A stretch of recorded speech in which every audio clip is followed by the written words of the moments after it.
Welcome, everybody, to this very special episode of StoryAlways, in which we have the great pleasure of being joined by two members of the San Jenaro Cooperative Game Publishing Company. I don't know how to call it. Um, so before I go ahead and introduce them, let me remind you, as I have to do to survive in this capitalist hellhole, to please share this video around, share the link, follow us on Twitch, subscribe to YouTube, become a subscriber on Twitch and if you have an Amazon Prime account, that shit can be free, so go do that. And also, if you feel so inclined as to give us a donation to continue supporting this channel, you can make a one-time donation in our Coffee page, which you will find all underneath the video. With that out of the way, let me introduce these two gentlemen today. So why don't you yourselves go ahead and introduce yourselves? Let's start with you, Liam.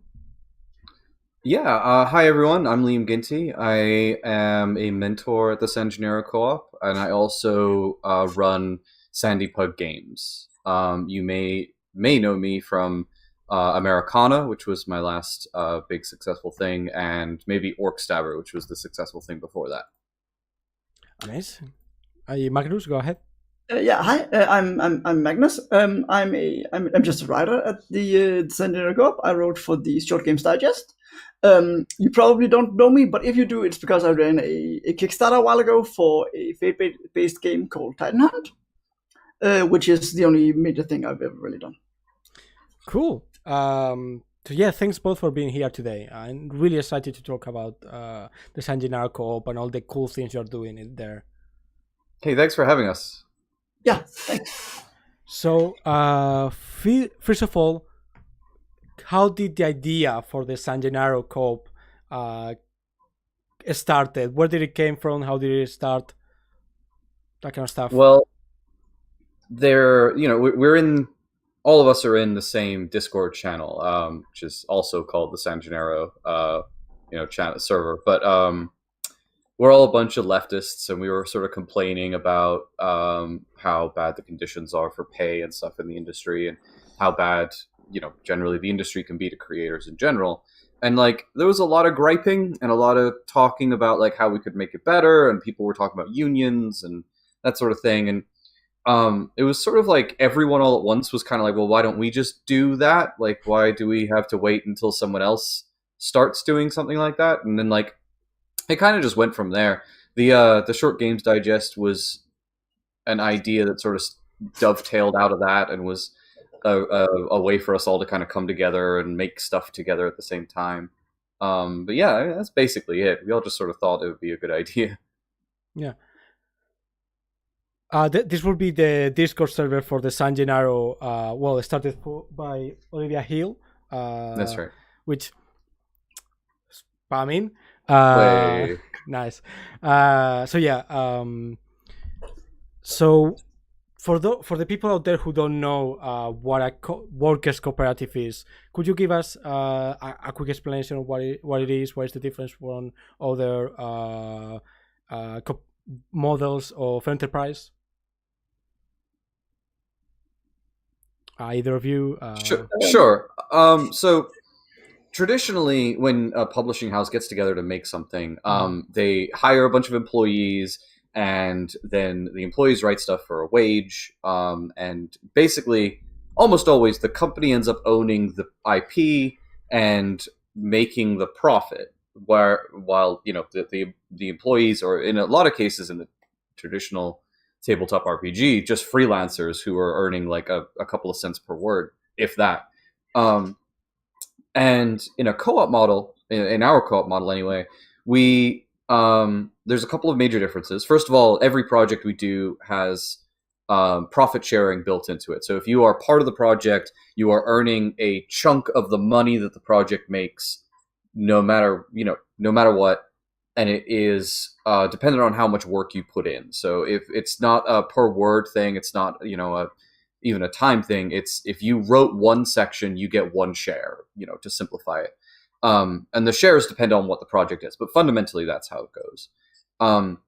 We have democratic decision making. So every major choice that happens has a vote of some kind. We're still sort of ironing out exactly how that works, but fundamentally, again, if say Magnus wants to start a fate-based short games digest, perhaps Magnus Magnus might post that and say, is this something we want to do with the next short games digest? And then, we'd all take a vote on whether or not we want to go forward with that. And then we go with the prevailing majority. And then also, we distribute the work in this sort of voluntary way. So if you want to work on a project, it just depends on what excites you, what makes you interested about it. And we also all come together using that same democratic model to decide the contract for that work and how exactly people are going to get paid and when they're going to get paid and what their rights are going to be for their work, if their work belongs to the co-op in general or if it belongs to the person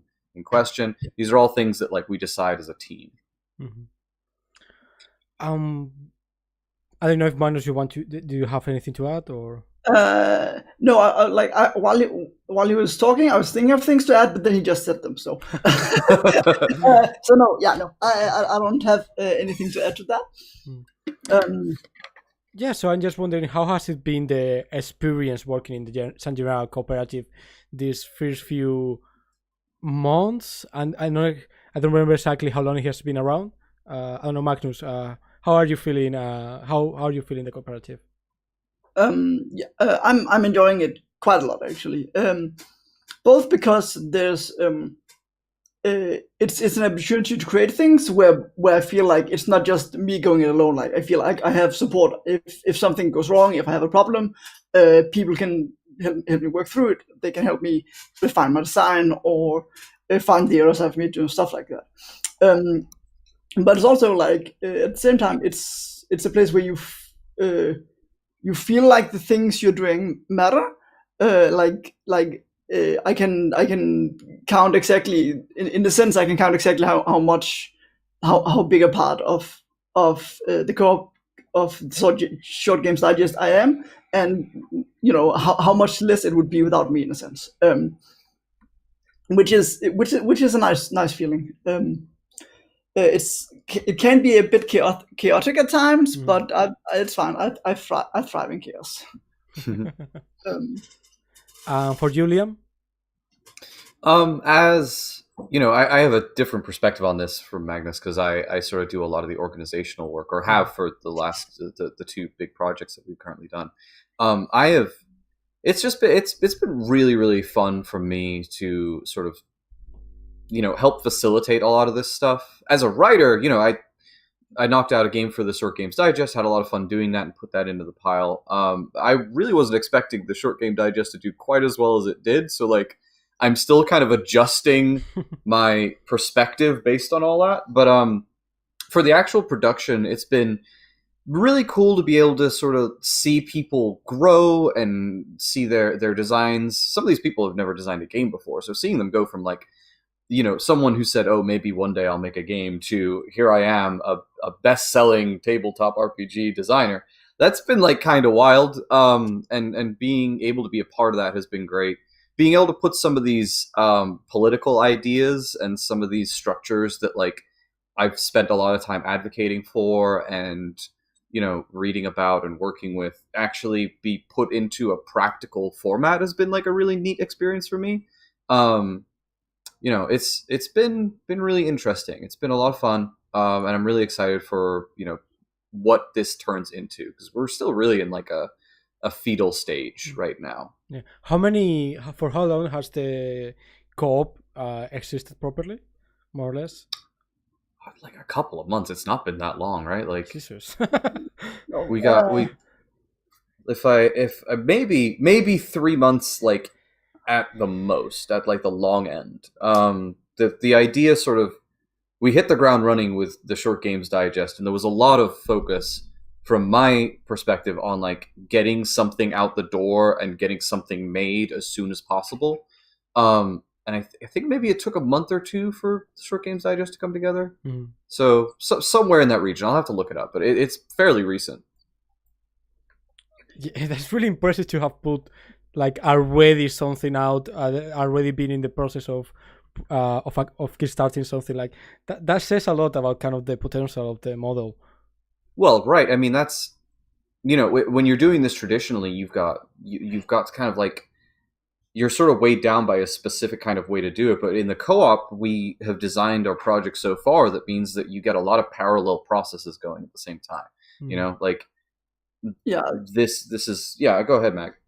Yeah, I was saying, yeah, we have a lot of different projects going on at the same time. I think we have like 4 separate projects going on right now, but don't quote me on that. And it's there's always new things happening, and you sort of just in a sense you have to keep up, but it's not a problem if you don't. Like if you have to flunk out of a few things, that's fine. If you have to take a break, that's fine, because there's always another thing starting up pretty soon that you can probably join. Yeah. What have been the kind of the main challenges to starting the co-op in the first few months? Well, I hope I don't upset any of my co-op people by using the phrase herding cats. There's been a lot of, as you can imagine, getting 15 people-ish for the Short Games Digest. That's just our first book. Getting 50 people kind of on page, doing the thing, the way that we have sort of decided to do it, and then like sticking to deadlines and getting the content all in the right formats and doing all that stuff, you could imagine is kind of difficult, especially when the only real way we have to stay in touch and work together is like our Discord server. So like we're getting better about it, but for the Short Games Digest, there was a great deal of like just me like clicking onto a server and scrolling through 100 messages to see if anybody has like said something weird or like decided that they have to do something a certain way, and I need to be like, hold up, no, if you do that, that will cause untold catastrophe. And like, making sure the work's done at the right times and pulling it all together. Organizationally, that's been a bit of a challenge. It's something that has been easier on the Heists book, because we can roll a lot of the lessons we've learned into that. But, that's for me, at least, again, as someone who's sort of working on the organizational side of this, that's been my main challenge. Mag might have a different idea what a challenge might be from a writer's perspective. Yeah, I'm actually thinking about it. I think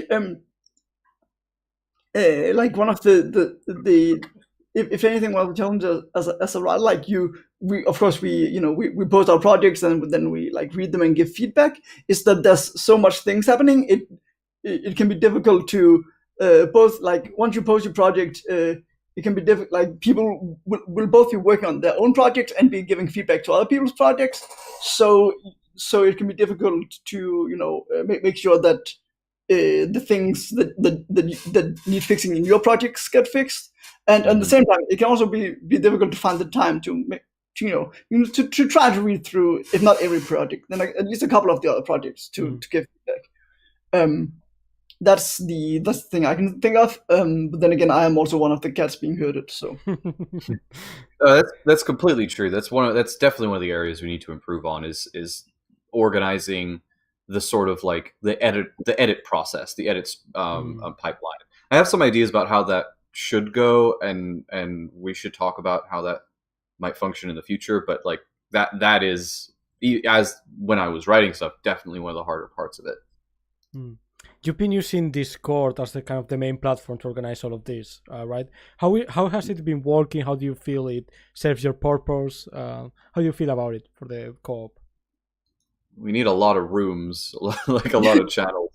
It's kind of been an endless growth of channels. Whenever someone mentions that we need a new one, it's probably not the best place in the world to organize, a couple of dozen people to make games. But it's the one that we started on, and I'm sort of skeptical about managing to migrate to anything like to use as a base other than that. We've been talking about including well, actually, we have like Trello and a couple of other tools that we're talking about utilizing a little bit more. But I like it. I like Discord. I feel like it gives an immediate like sense of what we're he's gonna fall off that, and that's gonna be very funny for the stream. Yeah, I feel like we've got a lot of options available to us, and we've been kind of exploring and figuring out how to do this better as we've been going.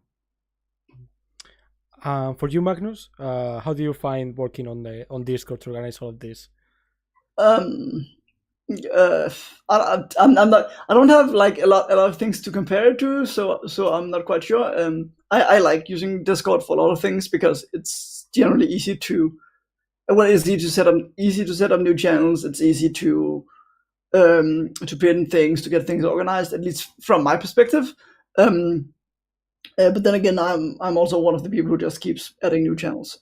Not just to the co-op, just to like channels everywhere. It's fun.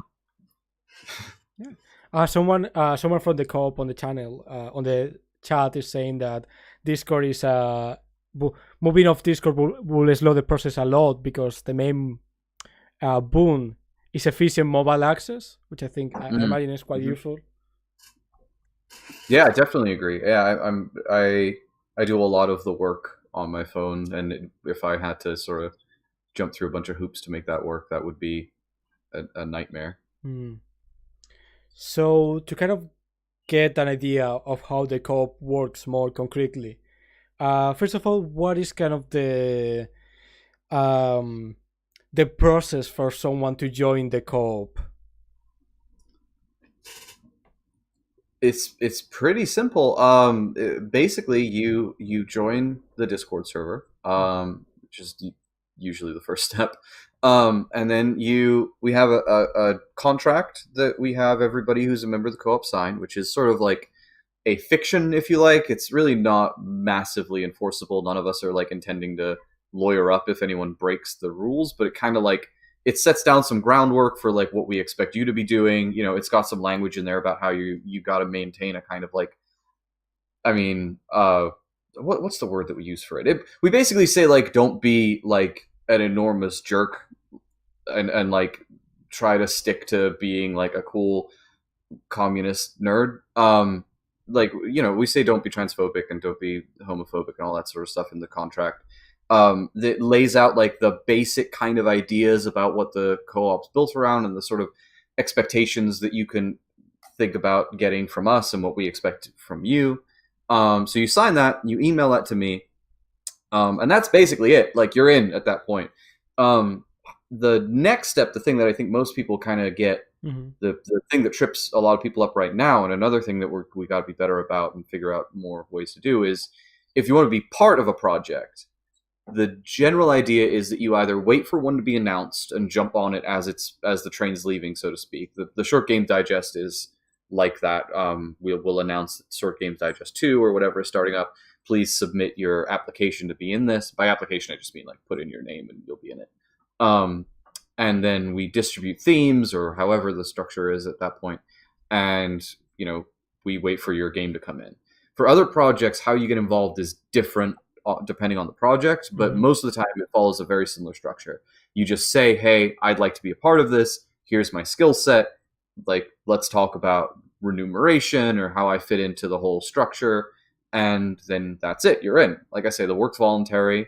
And if you mess up, if you're not able to deliver, if you're not able to, you know, make good on whatever it is that you said you would, there's really no harm, no foul. There's enough of us that we can pull it together, and we very rarely have like major delays when something like that happens.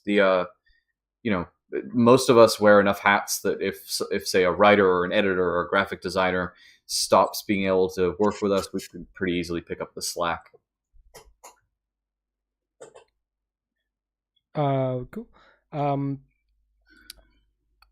in terms of the kind of the decision making, to organize things, to decide things, how does it work more or less? Do you have that kind of figured out? Do you kind of make it as you go? Mags, do you want to take this one? No. I'm not quite sure how to reply, actually. So. Yeah, no worries.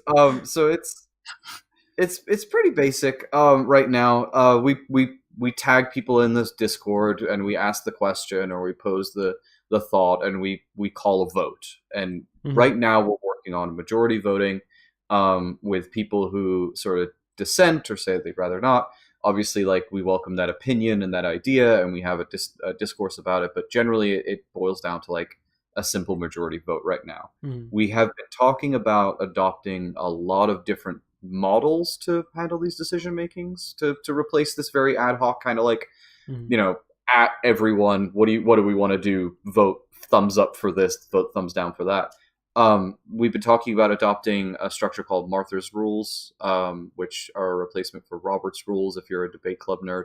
But these are just kind of like formal democracy structures that you can adopt. I don't know how that works in Discord or in online conversations, so I've been kind of like trying to get around to researching that to see how we would adopt something like that.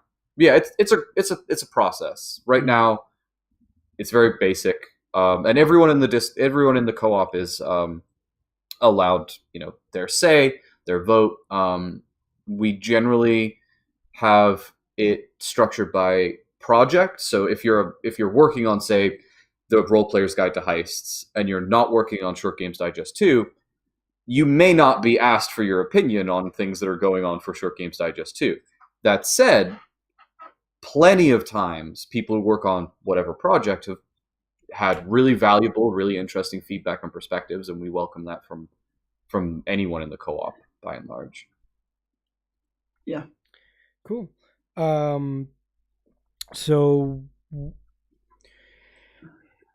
in terms of kind of the sort of projects that you work on the co-op, do you think that there's some kind of projects that this kind of model is better for? Is there some that it is worse for, like, or more complicated or something like that? How do you feel in that regard? Oh, I mean, anthologies jump out immediately as something that we're really good at. I mean, like Short Game Digest shows just how really good we can pull together and do anything that can be like really easily structured into like 1, 2, 3, 4, 5. So we can just be like, you're writing this, you're writing that, you're writing that, you're writing that, and then pull it together at the end.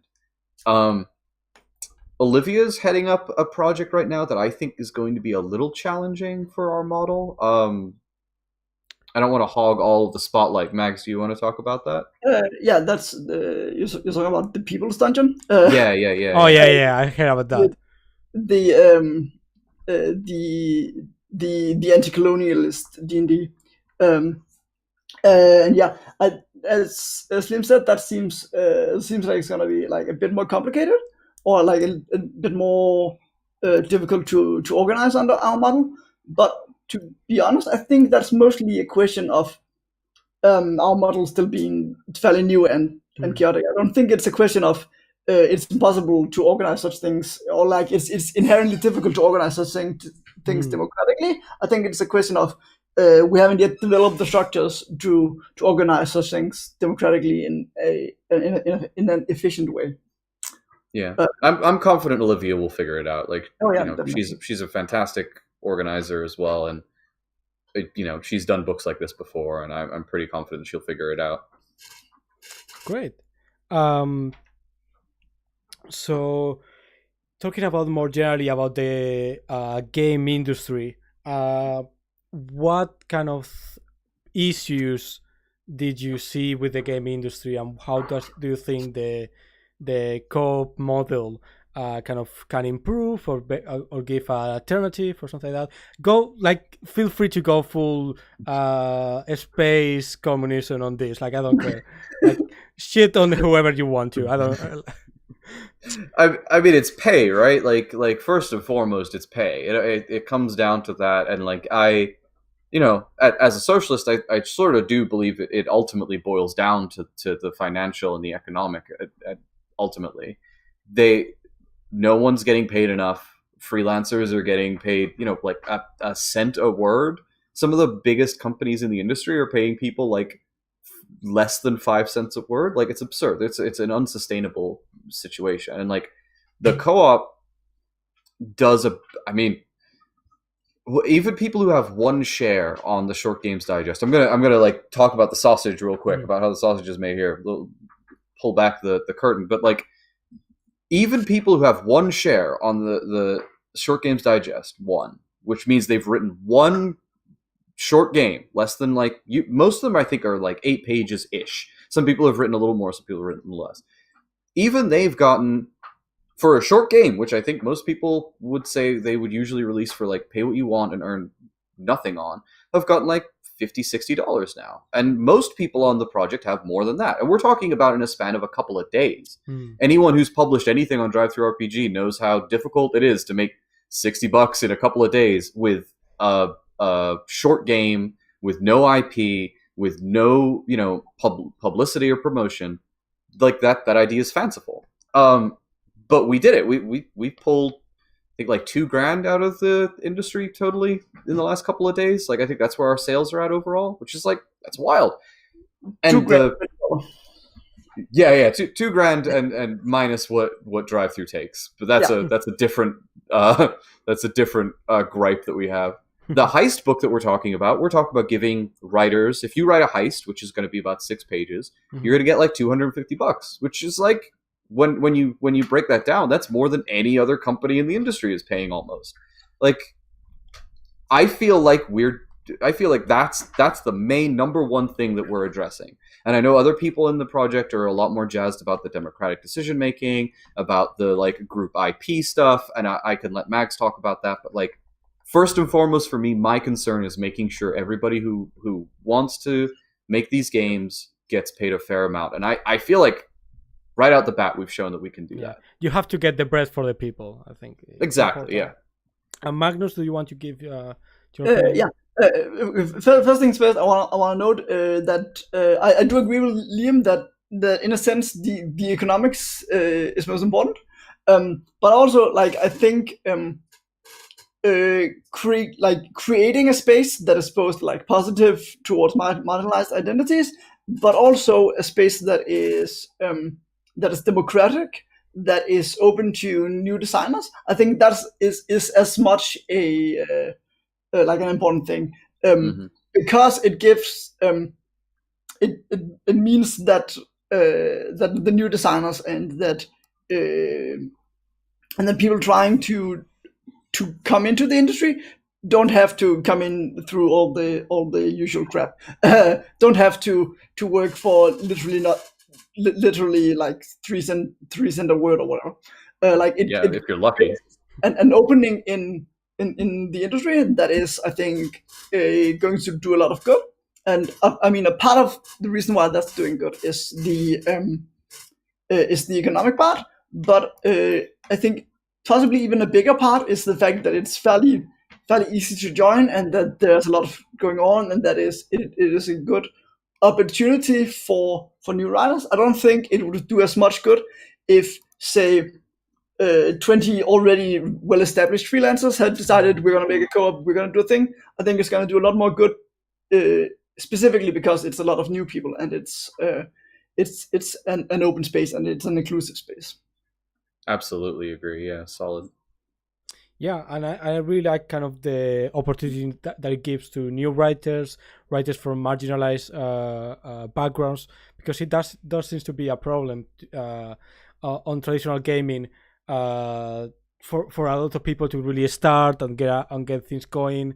Even with Kickstarter and all of that, it's still a really hard process.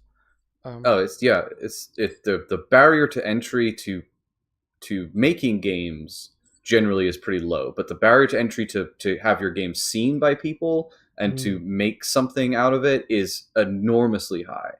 And it's only worse if you're from like a marginalized identity. It's just like, half of it is that there are these predatory groups out there that like are more than happy to take your creative work and your labor and give you nothing for it. And then part of it is just like the general community, not the community, but like there's a lot of established things in place in the tabletop industry that make it really difficult for like marginalized people to succeed. And like Magnus said, like having a inclusive space where you can jump on to a project and in a couple of months be a best-selling author, like that seems like something that might help alleviate some of that. Yeah, because if you are not going with the kind of big companies and kind of having to sell off your your intellectual property.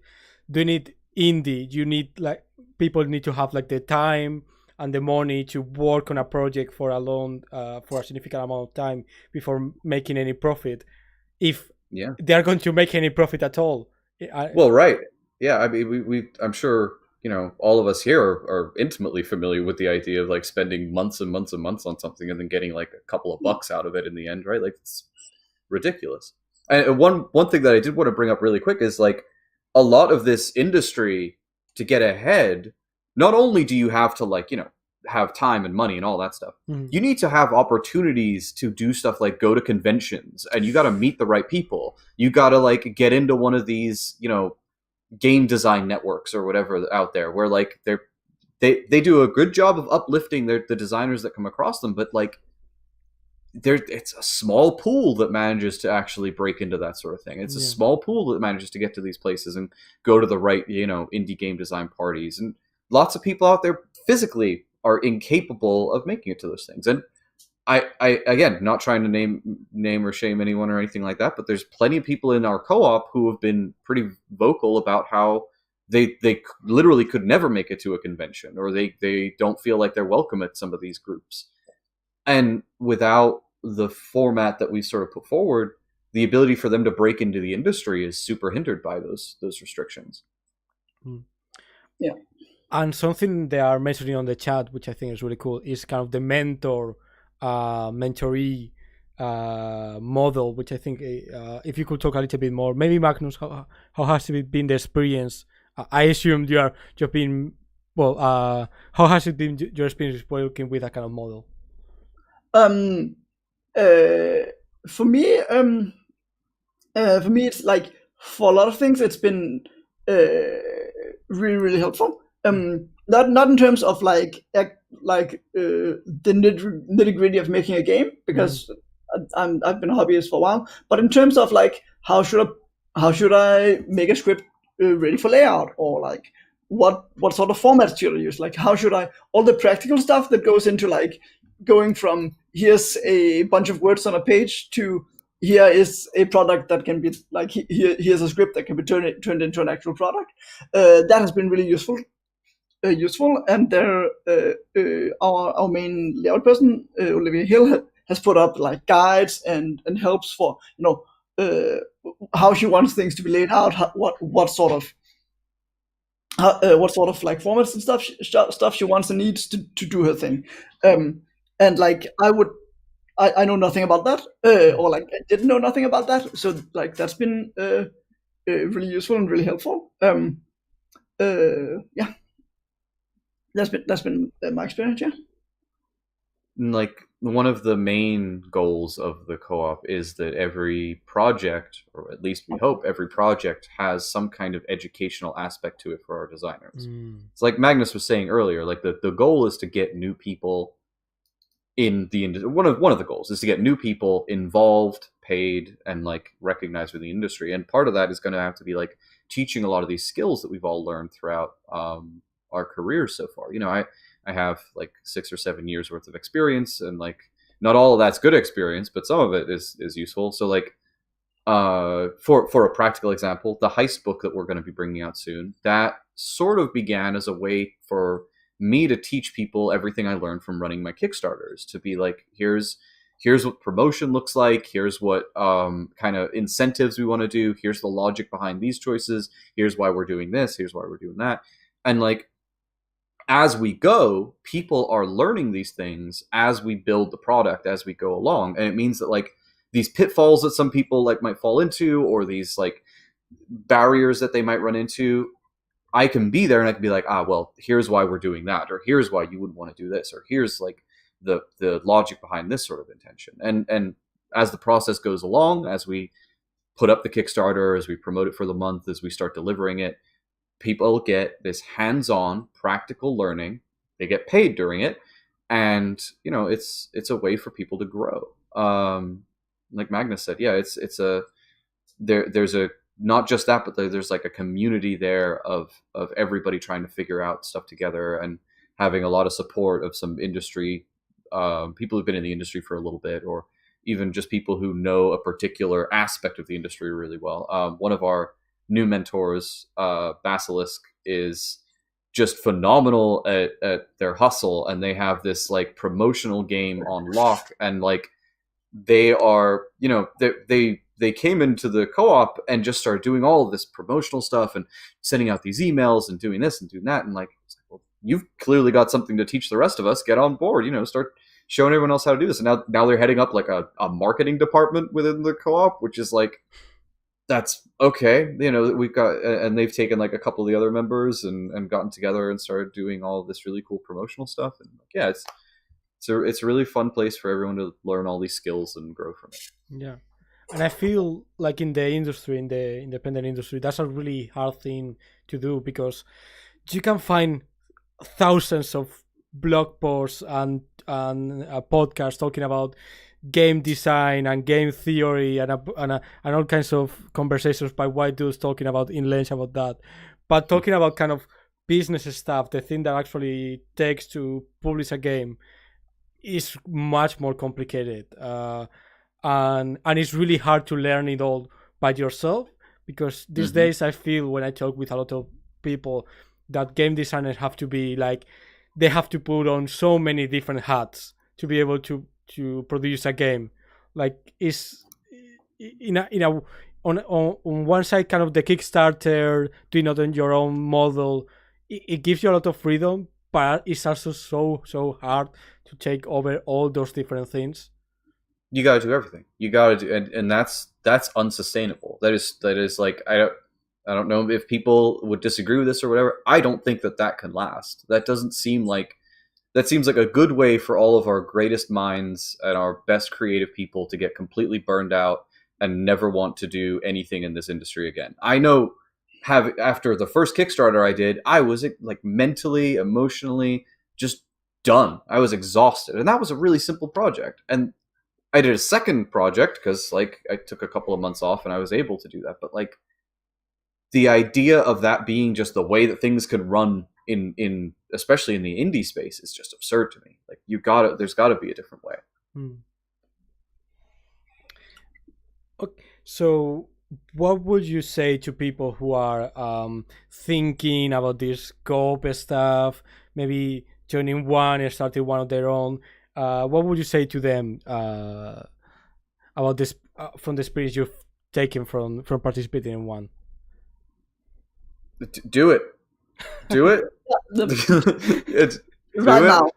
Yeah. I like, my hope is that my dream is that we do so well that we inspire a bunch of people to make their own co-ops. You know, like the goal here for me at least is not to get every indie designer in our co-op and doing our projects and working on our stuff. That's nonsense. What I want is for people to look at this and be like, oh, hey, that looks better. That looks like that might work for us. Let's us do that. Let's get our friends together and do something similar. I want an end to this like single designer making enormous projects and getting paid dick for it nonsense. I want people to be setting up their own co-ops with their own ideas and their own voices, and I want people to explore even alternative methods of doing this. Like, the co-op's not the only way how you can come together and democratically create things and share profits. There are tons of different ways to do it, and find one. Like, Scott Benson is a games designer who did Night in the Woods, and he has a really cool quote on his Twitter that he says fairly often, which is, make art, make rent, help others do the same. And like, that has stuck with me ever since I heard him say it. And like, that's to what I would say to other people looking at the co-op and thinking, I'll join or I'll start my own. Do that. Yeah. And perhaps like, if you're looking to start, I cannot speak on behalf of the other members of the co-op, but if you're looking to start your own, I'm pretty, and you don't know how, I'm pretty sure that there are people in our co-op that would help. Yep. Come in, ask questions. We are not a group that is going to keep our secrets. We are very happy to talk to you and walk you through what's worked for us so far, what hasn't worked for us. You know, hear your plans, whatever you want. Like that's an open invitation to anybody. Amazing. So now we are going to move on to kind of the the meatier stuff of what you've been working on for the last few months and what you're going to be working on for the next few. So first of all, kind of the first obvious one is the San Jenaro Short Game Digest. So could you tell me first kind of what's the idea for the digest? What's the pitch for it? Go ahead, Max. Yeah, the pitch for the Short Games Digest is here are a bunch of really cool short games that you don't need to read 20,000 source books to run. That's just like, have 11 games, read one, run it in like, most of them you can probably run in like an hour after you read them at most. Several of them a lot less than that. The pitch is basically you don't have to do 24-hour campaigns, and you don't have to do enormous all sorts of like the sort of huge games that are common. You can just like, here are a bunch of fun small short games. That's the basic pitch, I think.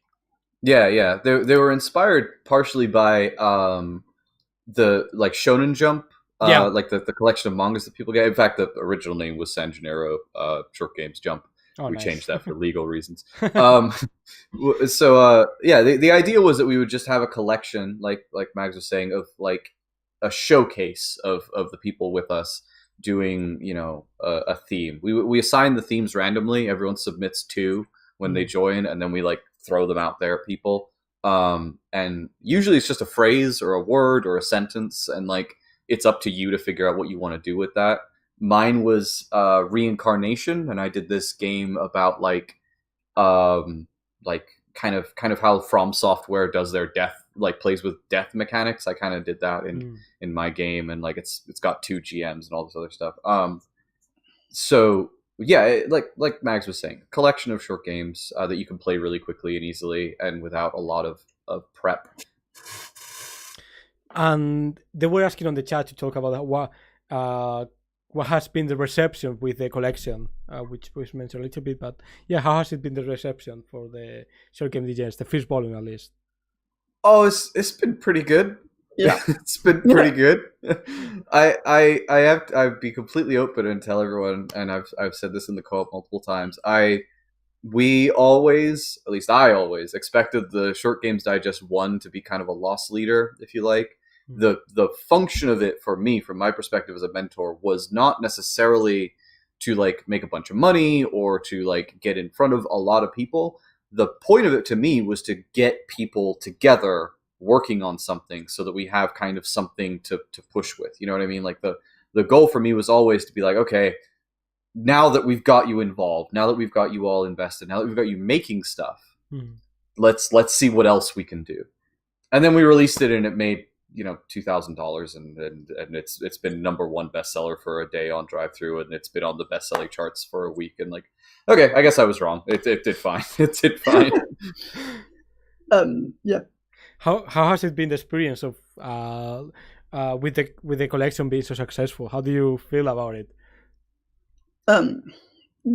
It's fucking fantastic. Yeah, absolutely.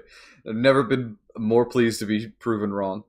Yeah, most of the money I got so far, I took out and then I donated to a person on the Discord who needed help, and then like just being able to like to have just a little bit extra cash to help people was just amazing.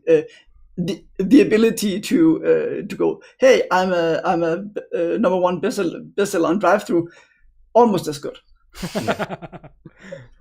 It's also helped the co-op a bunch. We have an operating budget now, which is like wild. It's not a lot of money, but it's enough to commission, some art, some promotional stuff. It's enough to give, the co-op sometimes has to reach out to get freelance artists because we don't have everything that we need in the co-op. And also it's kind of nice to be like, hi, we're here supporting, the rest of the community. We're not just this sort of, what's the word for it? Like the isolated bubble. Yeah, we're not just this isolated group. We got to work with other people. So it's nice to have like $60 or so now to be like, hey, we need some like small character art or like a sketch or something like that. And over time, that war chest is going to build up and commission people to do covers for us or whatever we need. One quick question on something you've mentioned: how does the kind of the sharing of the benefits works specifically? Like, how do you split the benefits? How to organize that kind of stuff? That tends to be on a project by project basis. So, one project might have a different structure for that. One project might have a different, but currently it's pretty straightforward. We, as a group, decide how much each sort of job, if you like, is worth for that project. How much art is worth, how much the writing stuff is worth, and then we decide how many shares you might get for doing a particular thing. So for the Short Game Digest, if you wrote a game, you got a share. If you edited at all, you got a share. If you did any art, you got 1 share for the first thing, and then like a half share for every art that you did after that, which Basilisk abused and now is like a millionaire. I'm kidding. We love Basilisk. If you're a mentor, you got a share, and then like sort of within that, there's some leeway. Like we added shares for people doing accessibility work, and we added shares for people doing last minute edit stuff in the end and that sort of thing. So and then it's, at least for the Short Games Digest, it's just through drive-through. We add everyone as royalty recipients, and I do the math to get however many percent of 70%, and then plug all that in and distribute it out through that method. We encourage people to include a co-op share in their project, so that we have something to put in the war chest so we can do stuff later. And for the Short Games Digest right now, that just means that that's sitting in like my shares. It's just like, because it goes into my account ultimately, but that will be like that's a common fund that anyone can chip into if they need to, or pull out from if they need it. Yeah. For the Heist, we're doing something slightly different. It might be interesting to hear the different model. We are paying artists up front because we need some art up front, and they have like a standard rate per Heist that they're illustrating, which we negotiated with the artists and asked like what their rates were, and then we bumped up that rate actually because we thought that they weren't getting paid enough. And that's just because the Kickstarter model allows you to do something like that. It's a lot easier on Kickstarter to be like, how much do you all want to get paid? This is what our goal will be. And like, if we don't hit that, we'll figure something else out. But like, no one does any work until the goal's reached or whatever. And like, I took some money out of my own operating funds to finance some stuff for the Heist to get that going. But yeah, that still has a share system in the end. That still has like a profit sharing thing where anybody working on it is still getting a percentage of what we do. But also there's payment up front. Writers, like I said, are getting about 200 to 250. Artists are getting 100 to 150 for any Heist that they illustrate. And so on and so forth. Yeah. By the way, I want to say thank you to Hack Thulu for subscribing to our Twitch through their Amazon Prime account. That's super awesome. It helps a lot. So yeah, thanks a lot. Thanks, Hack Thulu. Continuing, so to kind of get an idea of what we're going to get in with the first volume of the San Jenaro Short Game Digest, could you tell us about the games you've contributed to for the digest? So maybe Magnus, do you want to start? Yeah, I wrote The Great Instrument, which the theme I got was War in Heaven, and then in parentheses Celestial Mecca, as a giant robot, not the city. So I wrote a game where you play descendants of the great heroes who made the great celestial Mecca and threw down the evil gods, and now you have to fight off demons and reactivate it.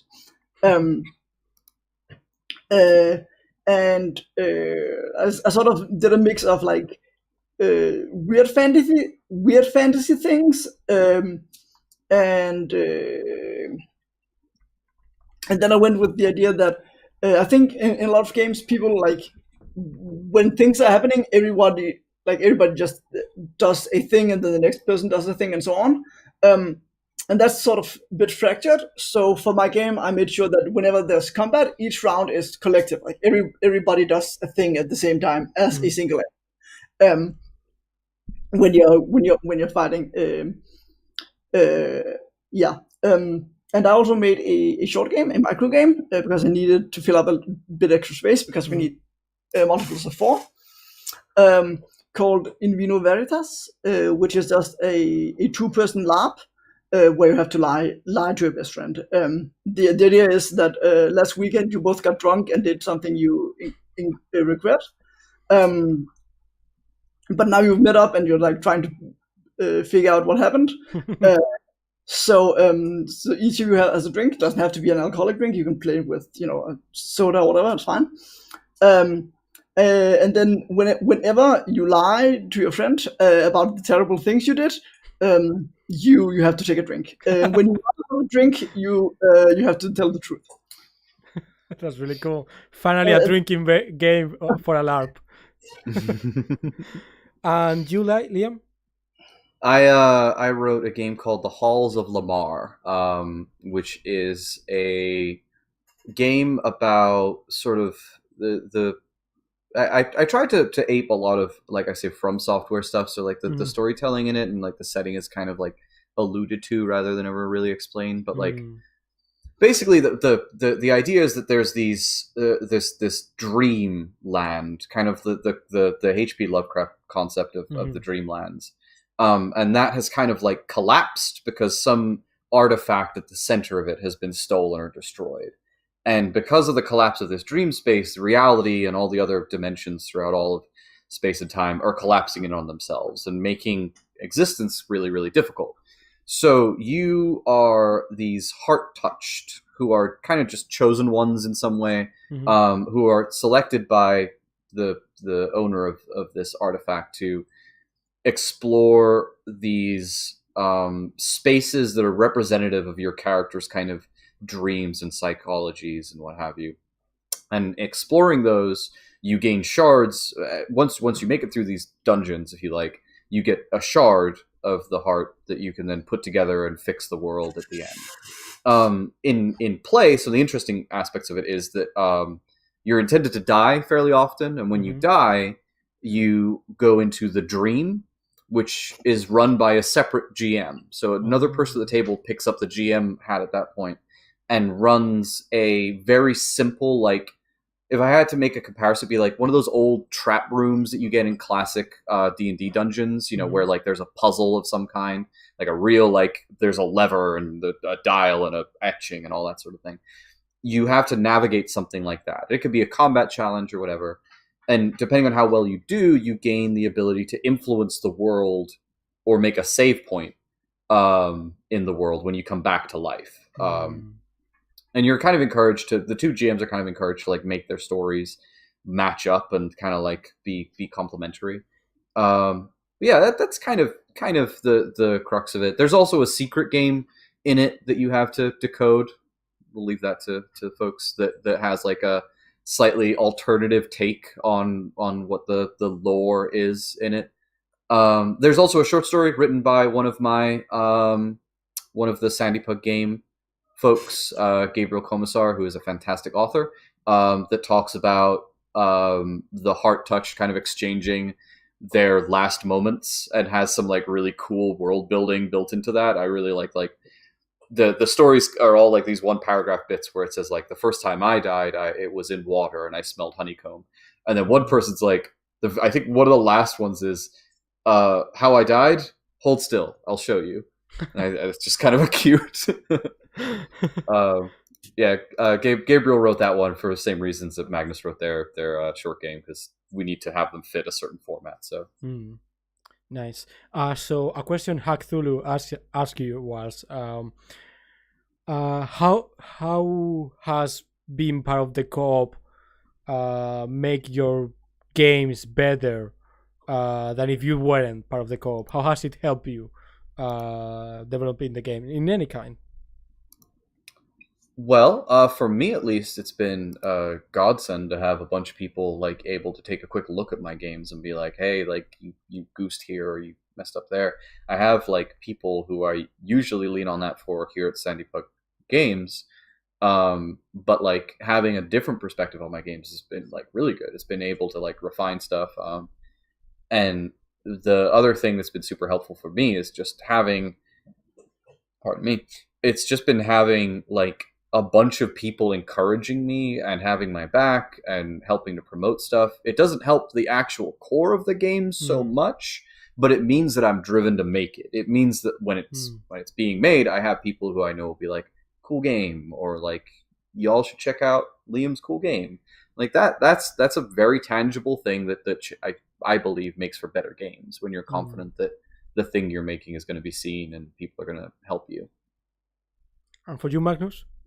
Yeah, so I think there are like two basic things that have made my game better by being a part of the co-op. The simplest thing is the fact that I had a person like dedicated to going through my game and going, you could do this, or this would also be nice, or like someone to ping off of, which helped a whole bunch. And people to correct my many spelling mistakes. That's also a positive. But the other thing is more like the structure of how it made. I think also like actually helped improve my game, because it meant I had to cut to the core of the cool things I wanted to do.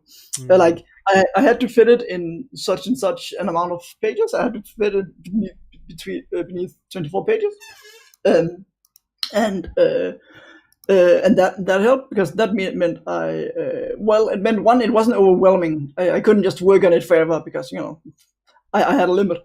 It also meant that that I had to cut out the things that weren't as interesting and make what would take a lot of space. I had to find ways to make it take less space. And just like the fact that I got a super cool and interesting theme, like helps spur me into creativity. Like I would not have made this game if I hadn't gotten the theme War in Heaven, in parentheses, Celestial Mecha. Like this would not have happened otherwise.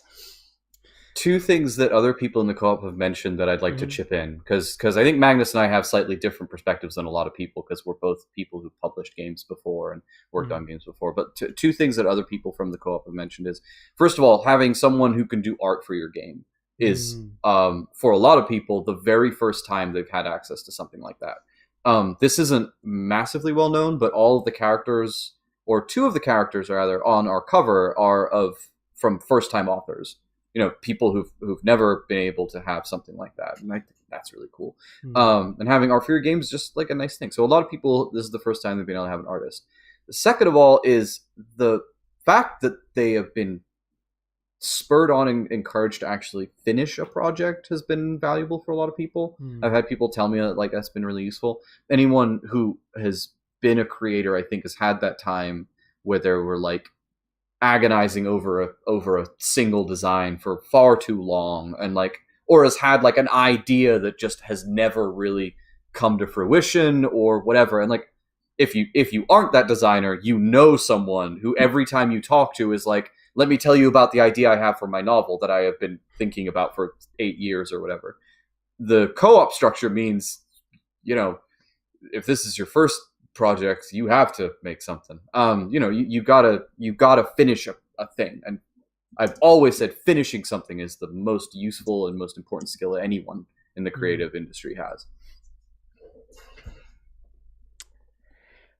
So talking about the next project that is coming up in just very soon. I don't exactly know when yet, but the role-playing guide for Heist. Right? Right. Yeah. So could you tell me a little bit about what's that going to be about? So that is coming out on the 15th. That's going to be our Kickstarter. It's going to be the co-op's very first Kickstarter. It is the basic idea is a collection of about 25 system agnostic heists set across a bunch of different genres. And they're going to be sort of details and setting and different kinds of loot and security that you're going to have to defeat in these heists that you can take and put into your campaign, or you could run a one-shot around them or whatever. They're all going to be illustrated with maps, and we're also going to include essays on kind of the finer points of how to do heists in RPGs in an interesting way or in a fun way, or like one that we currently have right now is like how to make loot matter, how to make a MacGuffin important and interesting, and like the various sort of the storytelling language behind what a MacGuffin or loot does. So, like no one really cares about like $1 million. Like we're stealing $1 million. What is that? Like, but in story terms, $1 million does something, right? Like you've got to figure out how that fits in. So not only are we selling you heists like these, like a thing that you could run, we're also going to be like, here's why you might run it. Here's why you might do something like that, and hopefully that makes you maybe a better GM or a player. If you, fingers crossed. Yeah, I really love like game or small essays in games. I really find that useful and really interesting. Are you also contributing to this one, Magnus? No, I am not contributing to the Kickstarter side, guys. I'm not the Kickstarter's Guide to Heists coming next. to the Roleplayer Guide to Heists. I'm into it. The Kickstarter's Guide to Heist is what we should call like our tutorials for Kickstarting. Because I've had a lot of I have stuff to do, and because there are a lot of projects, and I would like to contribute to a lot of them, but I can't contribute to all of them. No, the next thing I'm contributing to is the Short Games Digest 2. Oh yeah, they've asked me to ask you about that one. What specifically weird games coming up in Digest number 2, specifically with angst in the name of the author. I that may be. I wonder who submitted that question. I wonder where that came from. Yeah, who knows? Yes. Wild. Well, my game in Short Game Digest 2 is it's sorry. My game is kind of like, at the risk of sort of talking of sort of like stereotyping myself, it's kind of explores similar kind of like weird fantasy and like strange kind of concepts. It's about I got given the theme Heaven is for Wastoids, and I made a game about being dead and finding out that like heaven still has this class structure in place based on like, you know, a very specific concept of virtue that isn't, that even after you die you're still like, I'm not really sure that this is true, but here we are. And so like you play as people on this like very underclass of heaven, the people who like I compare them to the people who have to run the theme park rides. You know, you get to sit around and watch everyone go down the water slide all day long, but you never get to do it yourself. But what you do get to do is go into what is basically hell and hunt demons to sell their body parts as drugs to the various people in heaven who have made it to, you know, the higher classes or whatever, and still kind of want to get fucked up on the weekends. So that's, you know, I take inspiration from Nahul. I think that's how it's pronounced. There was like a Powered by the Apocalypse game. Nahual. Nahual. There you go. Yeah. That's the one. Yeah. I loved that Kickstarter, and I love that concept, and it's one of the most interesting new games out there right now. And like the idea of hunting mythical beasts to grind into drugs just was kind of neat. And so like, yeah, that's sort of a tribute that I made to that. Yeah, that's really cool. Yeah, we had Miguel on the channel before a couple of times. I really love Nahual as well. Yeah, I'm super excited to get the full thing when it's out. Are you contributing to the second? I think you said you were. Yeah. Yeah, I literally just said I was. I just sort of jumped in at the last minute, as Olivia, if we had space, and we did. So I'm doing a collective. I'm doing a collection of micro games. The plan is for most of them to be like less than a page, perhaps 2 pages, if I'm feeling extravagant. And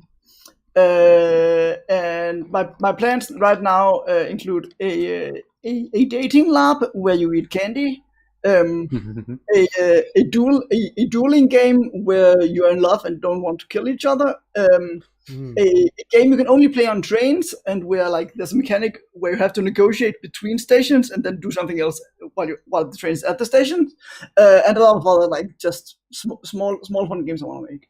I've written 2 of them so far. It's actually really fun to write them, because it's just very, really different from writing like, here's a 24-page game, like here's a 1-page game that takes an hour or two to write, and then like, oh hey, I just made a game. Okay, let me make the next one. I love that. That's really cool. And I don't know if this is what they wanted, but someone who has the word angst in their name has written a game called The Cats of San Jenaro, which is about sentient cats and playing as sentient cats and realizing that humans are shits and fucking their shit up, real style. Cats are great. Cats are the real anarchists. Yeah. Fuck it. That's fucking amazing. And okay, so any other project that you can speak about? Oh, do you have kind of an approximate release date for the second volume, or is that just? I don't think we have anything on that just yet. So the idea is that this will be a seasonal thing. So this digest that just came out is a summer one, and then hopefully the fall is when we'll get out the next one. But much like how Shonen Jump works, who knows what will end up in there. Maybe you'll get an issue of Berserk. Maybe you won't. We'll see. If a dark moon appears in the horizon every 10 years, you'll get a new issue of Berserk. Yeah, exactly.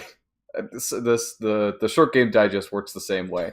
Keep an eye out for that dark moon, everyone. Any day now. Cool. Any other upcoming projects you can talk about, or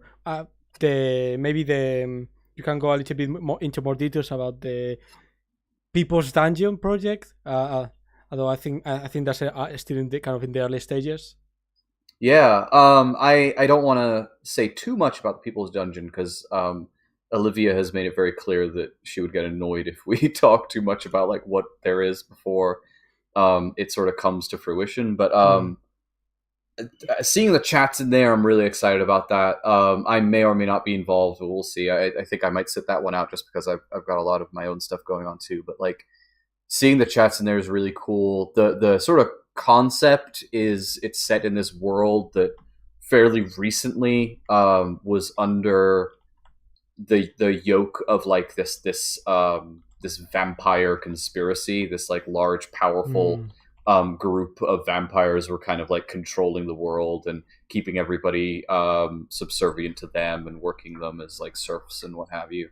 And then like fairly recently they've thrown that off and are kind of like figuring out how to exist without these like overlords above them. And so like you can kind of see where like the decolonial aspects kind of come in there. We've been talking about what it would be like for a fantasy world to kind of like reconnect with their gods and like talking about like real world examples where that sort of thing has like been influential. And I'm keeping this very vague because like I don't know how much of this and what direction this will end up going in, but like the original treatment we did for this is just kind of like really cool. We're talking about like one of the really cool ideas that I'll just throw out there. Again, not entirely sure if this makes it in or not, but like we thought about having dragons in the setting that like are somehow able to influence markets and economics. Like they're like large living fantasy computers basically,